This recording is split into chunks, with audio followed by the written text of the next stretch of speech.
Bismillahirrahmanirrahim. Jadi kita akan coba membahas tentang Android dan iOS arsitektur. Nah, yang akan kita coba bahas pertama adalah Android arsitektur. Jadi memang hal yang harus diperhatikan dalam melakukan mobile forensik adalah kita harus memeriksa sistem operasi dari ponsel tersebut. Hal ini ditujukan untuk memastikan apakah tools forensik yang akan kita gunakan ini kompatibel dengan sistem operasi yang ada di dalam ponsel tersebut. Dan kalau di dalam Android ini sendiri, untuk arsitekturnya terdapat 4 layer dari Android arsitektur. Yang pertama ada application layer, terus ada application framework layer, terus ada libraries and Android runtime layer, yang terakhir ada Linux kernel layer.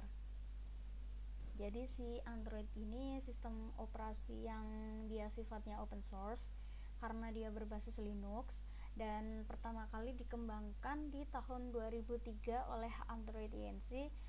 Lalu di 2005 dia diakuisisi oleh Google dan baru secara nyata diresmikan di tahun 2007.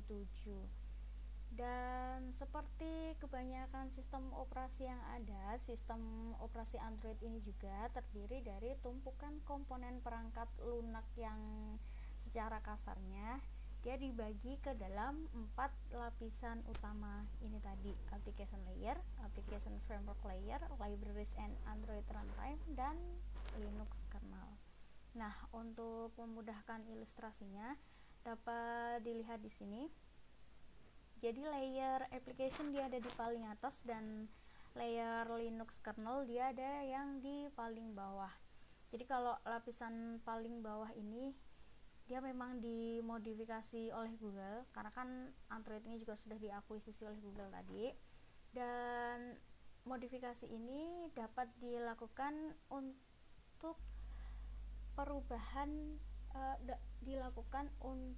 beberapa perubahan seperti penambahan sistem file flash atau YAVVS2. Dan dari OS Android ini secara keseluruhannya memang dibangun di atas layer ini. Jadi lapisan Linux kernel ini dia merupakan lapisan abstrak antara perangkat keras dan perangkat lunak. Di semua lapisan lainnya, apapun yang memerlukan interaksi perangkat keras diatur di dalam lapisan ini, di dalam layer ini. Jadi misal ketika kalian mau mengatur kecerahan layar di smartphone kalian atau kalian pengen mengklik dari tombol kamera, nah ini fungsi-fungsi ini tadi diaturnya di bagian Linux kernel ini. Bisa dilihat ada beberapa bagian yang menjadi area operasinya atau area kontrolnya si Linux kernel: display driver, camera driver, bluetooth driver, flash memory driver, EPIC driver, USB driver, keypad, wifi, audio, power management. Nah, semuanya diaturnya di Linux kernel. Jadi dia yang menjembatani antara perangkat keras dan perangkat lunaknya. Dan di atas lapisan kernel Linux ini ada lapisan perangkat Linuxnya yang ada 2 bagian. Jadi di bagian kiri dia libraries, di bagian kanan dia ada Android runtime. Dan di bagian libraries ini dia yang menyimpan library dan API asli dari si Android yang ditulis dengan bahasa C ataupun C++. Dan di bagian ini juga memungkinkan perangkat untuk menangani tipe data yang berbeda. Misalnya untuk buffering di luar layar, jadi yang bertanggung jawab atas transparansi Windows ini dapat dikelola oleh Surface Manager Library. Terus Media Framework dia digunakan sebagai perpustakaan penting yang menyediakan kodek media yang berbeda untuk memungkinkan penanganan format media yang berbeda-beda. Dan di bagian kanannya ini ada Android runtime. Jadi kalau Android runtime ini Sebelum peluncuran versi 5.0, Android menggunakan Dalvik Virtual Machine dengan kompilasi JIT atau Just in Time berbasis Trace. Namun, setelah dirilis versi Lollipop Android 5.0, jadi setelah versi 5.0 ini, Android menjadikan Android Runtime ART satu-satunya opsi runtime yang bisa digunakan. ART berupa environment yang menggunakan kompilasi ahead of time atau AOT untuk mengkompilasi bahasa perantara dari aplikasi, atau kalau bahasa perantara aplikasi ini bisa kita bilang juga Java bytecode, supaya menjadi kode mesin asli yang bergantung pada sistem pada saat penginstalan aplikasinya.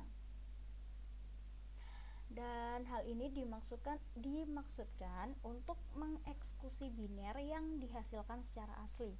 Jadi ARC dan Dalvik menggunakan bytecode input yang sama untuk bisa tetap menjaga dari downward compatibility-nya.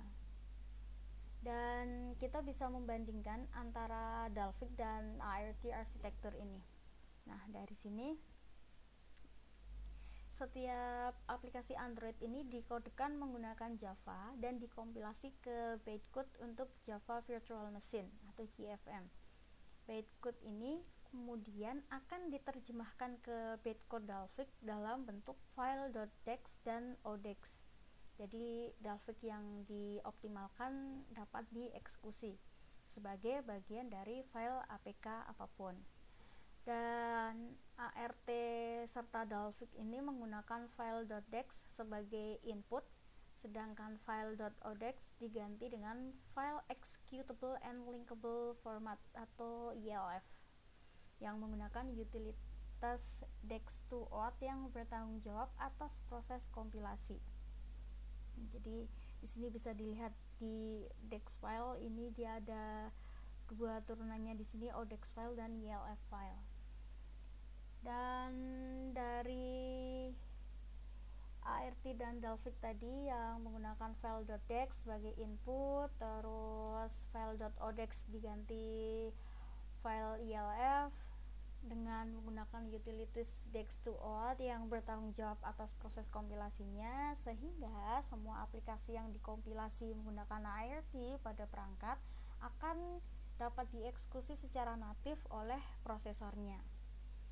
Dan perbedaan utama yang perlu diperhatikan di sini adalah bahwa alih-alih memilih secara heuristik bagian dari bytecode untuk dikompilasi selama eksekusi dari si Dalvik ini, namun dengan ART kita akan mengkompilasi semuanya untuk bagian-bagian yang ada di sebelumnya.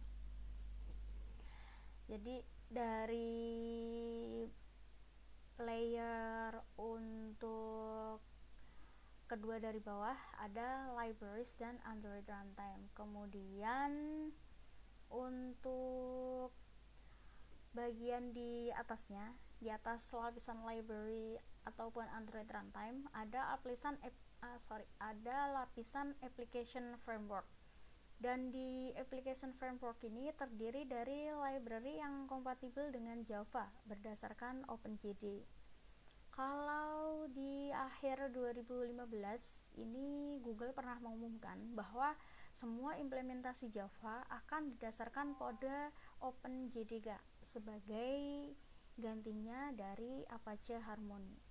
Jadi penggunaan Apache Harmony di-replace sama OpenJDK di akhir tahun 2015. Dan fungsi dasar perangkat berbasis Android seperti panggilan suara, manajemen sumber daya, terus aktivitas-aktivitas yang lainnya, fungsi-fungsi dasar yang lainnya ini dikelola melalui program yang berinteraksi langsung di dalam lapisan ini. Jadi lapisan ini mengelola fungsi-fungsi dasar dari perangkat yang berbasis Android. Nah, kalau di gambar ini kalian bisa lihat di application framework dia ada activity manager sampai ada notification manager, location manager. Nah, ada banyak bagian-bagiannya di sini. Jadi kalau activity manager ini dia bertugas untuk mengontrol dan mengelola semua aktivitas tumpukan atau stack activity dan aspek siklus hidup dari si aplikasi. Berikutnya untuk content provider, dia mengelola berbagai data antar aplikasi. Ada bagian resource manager juga yang bertanggung jawab untuk mengelola semua sumber daya tertanam non-code yang digunakan di dalam aplikasi.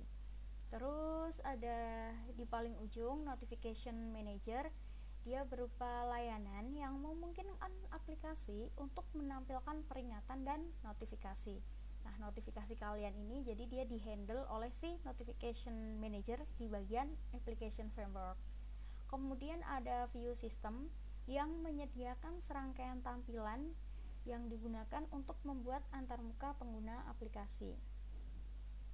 Ada package manager, layanan yang memungkinkan aplikasi untuk mengetahui informasi tentang aplikasi yang sedang diinstal. Jadi informasi dari aplikasi yang lagi kita install tuh bisa nih dihandle-nya di package manager, di package manager. Oke, kalau yang berikutnya ada telephony manager. Ini mengelola panggilan suara dan memberikan informasi aplikasi tentang kemampuan telepon seperti status maupun informasi dari pelanggan. Lalu berikutnya ada location manager.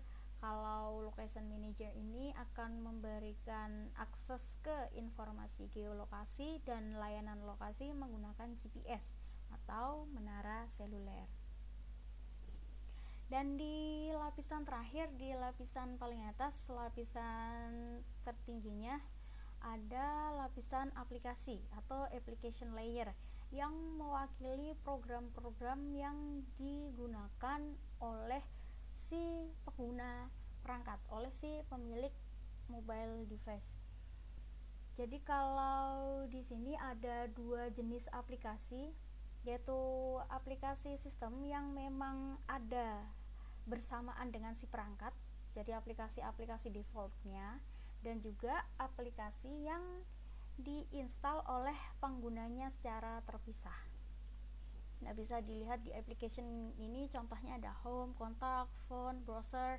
Nah, kalau browser default ini dia masuk ke aplikasi sistem yang ada secara bersamaan dari si perangkat ini.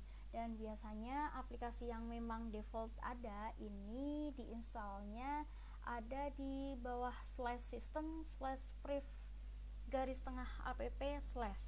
Tapi kalau di aplikasi-aplikasi yang kita install sendiri, dia ada di directory /data. Jadi memang si Android ini kan dia didasarkan pada kernel Linux. Dan kalau kita sudah berbicara tentang arsitektur dari Android ini sendiri, basicnya berapa layer dari si Android arsitektur ini, gimana sih model keamanan dari si Android ini sendiri. Nah, nanti saya akan bikin video terpisah saja supaya tidak terlalu panjang. Jadi melanjutkan model keamanan Android nanti di video selanjutnya. Terima kasih.